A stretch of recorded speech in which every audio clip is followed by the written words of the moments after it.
15 अगस्त यानी आज भारत अपना 78वां स्वतंत्रता दिवस बड़ी हर्षोल्लास के साथ मना रहा है।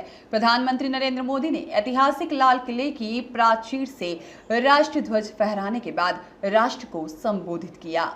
प्रधानमंत्री नरेंद्र मोदी ने स्वतंत्रता दिवस के मौके पर लाल किले की प्राचीर से सेक्युलर सिविल कोड की जरूरत बताई। पीएम मोदी ने कहा कि वह कानून जो देश को धर्म के नाम पर बांटते हैं, उन्हें दूर किया जाना चाहिए। पीएम मोदी ने कहा कि देश में एक सेक्युलर सिविल कोड की जरूरत है और गलत कानूनों का आधुनिक समाज में कोई स्थान नहीं है। पीएम मोदी ने कहा कि मौजूदा नागरिक संहिता एक कम्युनल नागरिक संहिता है। अब हमें एक धर्मनिरपेक्ष नागरिक संहिता की आवश्यकता है। सुप्रीम कोर्ट ने बार बार यूनिफॉर्म सिविल कोड को लेकर जो चर्चा की है, अनेक बार आदेश दिए हैं, क्योंकि देश का एक बहुत बड़ा वर्ग मानता है और उसमें सच्चाई भी है कि जिस सिविल कोड को हम लेकर के जी रहे हैं, वो सिविल कोड सचमुच में तो एक प्रकार का कम्युनल सिविल कोड है, भेदभाव करने वाला सिविल कोड है।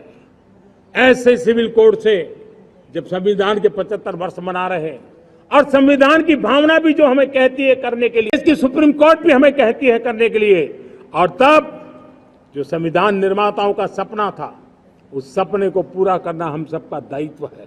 और मैं मानता हूं इस गंभीर विषय पर देश में चर्चा हो, व्यापक चर्चा हो, हर कोई अपने विचारों को लेकर के आए और उन कानूनों को, जो कानून धर्म के आधार पर देश को बांटते, जो ऊंच नीच का कारण बन जाते हैं, ऐसे कानूनों को आधुनिक समाज में कोई स्थान नहीं हो सकता है।